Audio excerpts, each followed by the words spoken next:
नमस्कार, स्वागत है सिलेक्शन गुरुजी ऑनलाइन यूट्यूब चैनल के कांस्टेबल ट्रेडमैन प्रैक्टिस सेशन जुनून बैच में।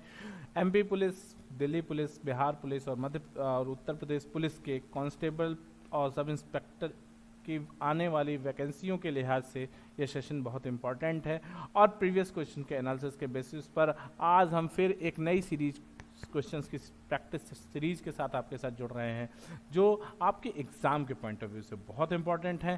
स्टार्ट करते हैं आज का वीडियो एक मोटिवेशनल कोट के साथ। देख लेना, जिंदगी में मेहनत से मिले फल का स्वाद किस्मत से मिले फल के स्वाद से ज्यादा मीठा होता है।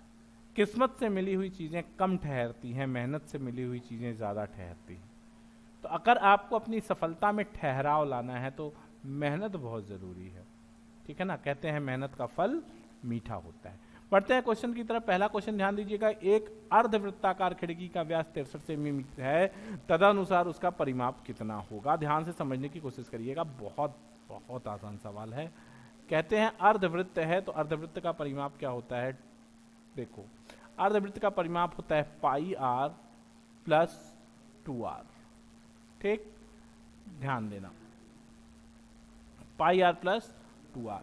पाई का मतलब हो गया 22/7 और आर का मतलब हो गया 63 व्यास है तो आर हो गया 63/2। अब प्लस 2 गुणित 63/2 क्या हो गया, 2 से ये 11 बार कट गया, 7 9 63 हो गया, 11 9 99 हो गया और 99 प्लस 63 का मतलब हो गया 162।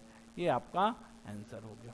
क्लियर, ठीक है ना, कोई दिक्कत नहीं। अब थोड़ा सा कॉन्सेप्ट समझा देता हूं मैं आपको। अगर अर्धवृत्त ये होता है, ये अर्धवृत्त होता है, तो इसका व्यास क्या होगा। देखो, ये व्यास पहले तो आधा परिधि इसका ले, इसकी परिधि पूछ रहे हैं तो इसकी आधी परिधि ले लोगे पाई आर, और ये बंद होगा ना, तो ये व्यास से बंद होगा, तो इसलिए पाई आर प्लस 2r होता है। अगला क्वेश्चन ध्यान दीजिएगा, कह रहे 12 मीटर लंबे, 8 मीटर चौड़े और 9 मीटर ऊंचे किसी कमरे में रखे जाने योग्य सबसे लंबी खंभे की लंबाई कितनी होगी। ध्यान से समझना, विकर्ण की बात कर रहे हैं तो किसी भी, कहते हैं ना, किसी भी घनवा कमरे में अधिक से अधिक लंबाई का जो छड़ पाइप रखा जा सकता है वो उसके विकर्ण की माप का होता है। तो किसी भी घनाभ का विकर्ण होता है √L² 144 प्लस B² 64 और प्लस C² 81 270 √270 ना 4 279 √289 सॉरी 289, और ये किसका स्क्वायर है, 17 का, यानी विकर्ण की माप 17 हो गई। अगला क्वेश्चन ध्यान दीजिएगा।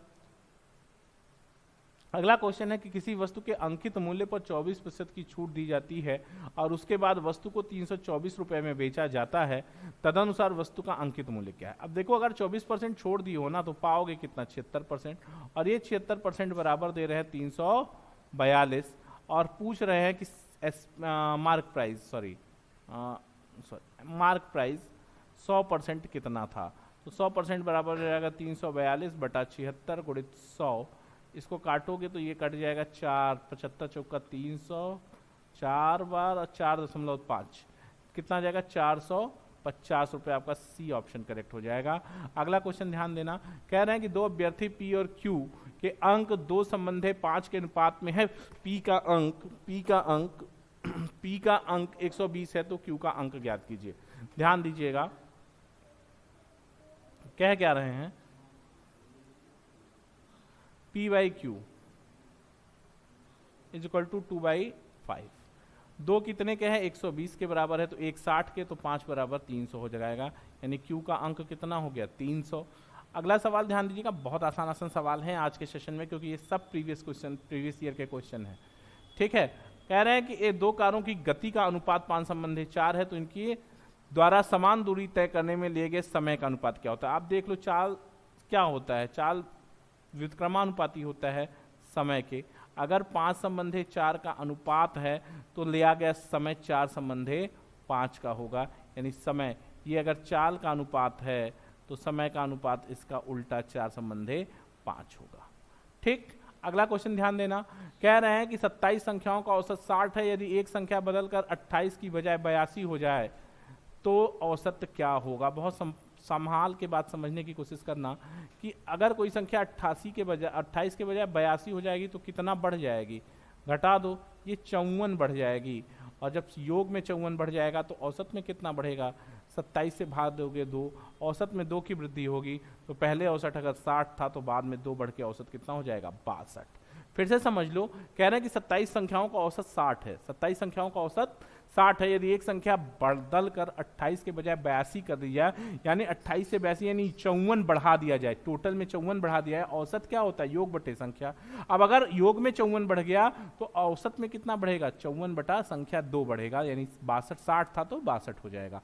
अगला क्वेश्चन ध्यान दीजिएगा, कह रहे हैं कि एक दुधिये ने 70 लीटर दूध 630 रुपए में खरीदा, उसमें 5 लीटर पानी मिला दे, तत्पश्चात वह उसे 9 रुपए प्रति लीटर की दर से बेचे तो उसे कितने प्रतिशत लाभ होगा। बहुत सिंपल बात समझने की कोशिश को, साफ साफ है कि अगर 70 लीटर दूध 630 रुपए में खरीदा गया है तो प्रति लीटर क्या हो गया, 9 रुपया प्रति लीटर, ये हो गया इसका सीपी, और बेच भी रहा है 9 ही रुपए प्रति लीटर। तो इसको लाभ सिर्फ इस 5 लीटर दूध का होगा, 5 लीटर का होगा जो उसने पानी मिलाया है 70 में। तो 5/70 गुणित 100 बराबर हो जाएगा 7 सही 1/7%। ये आपका सही आंसर है, 7 सही 1/7%। बात क्लियर हो रही, समझ लो। कह रहे कि एक दूधिया 70 लीटर दूध 630 रुपए में खरीदता है, तो यानी प्रति लीटर 9 रुपए में खरीदा, उसमें 5 लीटर पानी मिलाता है और उसके बाद 9 रुपए प्रति लीटर की दर से ही बेचता है, तो उसे कितने प्रतिशत लाभ होगा। अब बात को समझो, 9 रुपए में खरीद रहा था, 9 ही रुपए में बेच रहा है, फायदा सिर्फ 5 लीटर पानी का है, तो 5 लीटर पानी का फायदा है, और 70 5/70 गुणित 100 बराबर 7 सही 1/7%। अगला क्वेश्चन ध्यान दीजिएगा, कह रहे हैं कि एक व्यक्ति एक वस्तु 960 रुपए में बेचता है और 4% की हानि सहता है, उसका क्रय मूल्य क्या है, 1000 रुपए। सिंपल बात है, 1000 रुपए। क्यों, क्योंकि 4% की हानि है तो रिटर्न 96% है, 96% बराबर 960, तो 1% बराबर 10, तो 100% बराबर 1000। ठीक ना। अगला क्वेश्चन ध्यान देना, कह रहे हैं कि 1260 का 1/3 134 का कितना प्रतिशत है। तो 1260 का 1/3 कितना हो जाएगा, 402, 402 बटा 134 गुणित 100। ध्यान देना जरा सा, ये कट जाएगा इससे, तो कितना बार कटेगा, 201 बार कटेगा, और ये कितना बार कटेगा, 2 ही से काट रहे हैं, तो 2 छक्के 12, 2 सते 14, 67, 7 त्रिक 21, 6 त्रिक 18, 3 बार कटेगा, ये बराबर हो जाएगा 300% होगा। क्लियर बात, 300%, ये ऑप्शन छूट गया है यहाँ, ये 300% है, 300% होगा। ठीक। अगला क्वेश्चन ध्यान दीजिएगा कि दो संख्याओं का लघुत्तम समापवर्त 520 और महत्तम समापवर्त 4 है, उनमें से बड़ी संख्या, एक संख्या 52 है, तो दूसरी क्या होगी। बहुत सिंपल सवाल है यार, 40 होगी। ठीक है, साफ साफ दिख रहा है, एलसीएम 520 गुणित एचसीएफ 4, पहली संख्या 52, दूसरी पूछ रहा है, तो क्या कर दोगे, 52 दहा में 120, 10 चौके 40, दूसरी संख्या कितनी हो गई, 40। ठीक है। अगला क्वेश्चन ध्यान दीजिएगा कि अगर 0.42 ध्यान दो, कह रहे हैं कि 0.42 इंटू 100 के बराबर 42, तो के बराबर कितना हो जाएगा, 100 का गुणा हो जाएगा यहाँ 42, के बराबर 42, यानी के बराबर 1। क्लियर है।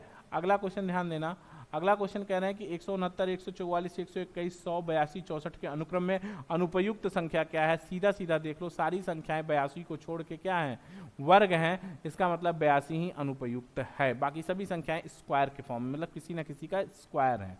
अगला क्वेश्चन ध्यान देना, कह रहे हैं √64 माइनस √36 क्या होगा, यानी 8 - 6 कितना हो जाएगा, ये 2 हो जाएगा। क्लियर। अगला सवाल ध्यान दीजिएगा, कह रहे हैं कि 1 से 100 तक की संख्याओं का योग 50-50 होता है, ये तो आपको याद ही होगा, और अगर नहीं भी याद है तो कोई दिक्कत नहीं है।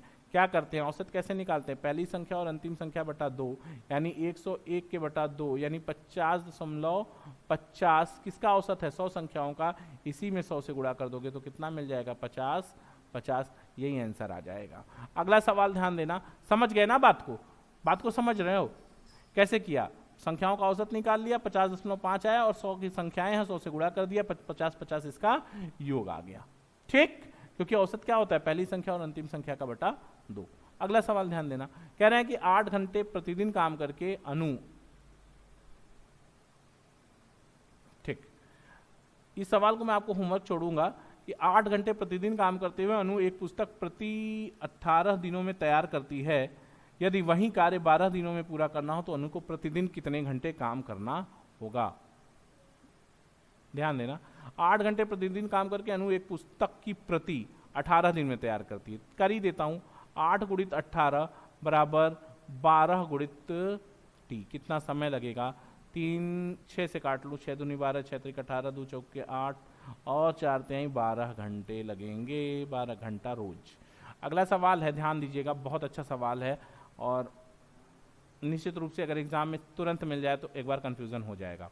क्या कह रहे हैं, सवाल को ध्यान से पढ़ने की जरूरत है कि एक गांव में अनाज का भंडार 21 दिन, एक गांव ए में अनाज का भंडार 21 दिनों तक चल सकता है, तब वही भंडार गांव बी में 28 दिनों तक चल सकता है। तदनुसार यदि दोनों गांवों को वही अनाज दे दिया जाए तो उसका भंडार कितने दिनों तक चल पाएगा। बात को समझो, मतलब क्या कह रहे हैं कि एक गांव है, ये सवाल टाइम एंड वर्क टाइप का है। एक गांव ए कोई भंडार 21 दिन में खा जाता है और कोई गांव बी उसी भंडार को 28 दिन में खाता है। यदि वही भंडार दोनों गांव में दे दिया, यानी बराबर दोनों गांव मिलके एक उस भंडार को खाएं, तो कितने दिन में खत्म हो जाएगा। एलसीएम 84, 21 तिहाई 84, 21 चौक 84, सॉरी 21 चौक 84 और 28 तिहाई 84, 4 3 7 हो जाएगा, तो 4 और 3 7, पूरा 84 दिन 84 खाना 7 दिन रोज अगर खाएं तो कितने दिन चलेगा, 12 दिन चलेगा। यही आपका आंसर हो जाएगा। यहाँ तो कोई दुख तकलीफ का समस्या परेशानी नहीं है। ओके, सिलेक्शन गुरुजी में आज इतना ही। कल फिर मुलाकात होगी आपसे कुछ और शानदार बेहतरीन क्वेश्चंस के साथ। तब तक देखते रहिए सिलेक्शन गुरुजी ऑनलाइन। जय हिंद, जय भारत।